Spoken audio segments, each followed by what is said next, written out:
So இது டைரக்ட்டா யார வந்து அஃபெக்ட் பண்ணுதுன்னு பார்த்தீங்கன்னா, அந்த மதருக்கு தான்.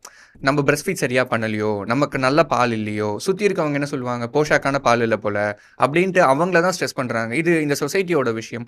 பட் இன்டைரக்ட்டா பிரஸ்ட் ஃபீடிங்க்கும், பேபியோட வெயிட் லாஸ்க்கும் சம்மந்தம் இருக்கா? இல்ல அது ஒரு நேச்சுரல் பினாமினனா? வெயிட் லாஸ் வந்து நேச்சுரல் ஃபினாமினன் தான். ம். ஈவன் பிரஸ்ட் ஃபீடிங் நல்லா போனா கூட இந்த ஒரு natural phase of weight loss வந்து தவிர்க்க முடியாது. ம்.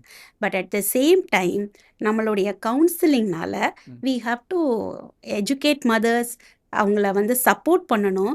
So that breast feeding goes on well. Okay. இதில் பார்த்தீங்கன்னா அந்த ஃபஸ்ட்டு 2 days வந்து அந்த மதருக்கு கிடைக்கிறது வெறும் கொலஸ்ட்ரம் தான். ம். இந்த கொலஸ்ட்ரம் வந்து we have to tell them ரொம்ப இம்பார்ட்டண்ட் ஆனது, திக்காக இருக்கும், அதனுடைய குவான்டிட்டி கம்மியாக தான் இருக்கும்.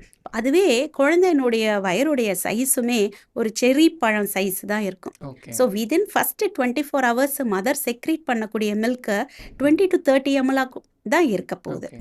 ஸோ அவங்களுக்கு அந்த இதில் பால் வரலையேன்னு எக்ஸசிவ் ஆங்ஸைட்டி இருக்கும். ம். நல்ல அந்த ஒரு மில்க் லெட் டவுன் ரிஃப்ளெக்ஸு அது இதெல்லாம் வர்றதுக்கு, பால் உற்பத்தி ஜாஸ்தி ஆகிறதுக்கு 48 to 72 ஹவர்ஸ் ஆகும். அந்த டைம் தான் இந்த கொலஸ்ட்ரம் மாறி அவங்களுக்கு ஒரு மெச்சூர் மில்க் செக்ரீஷனில் போகுது.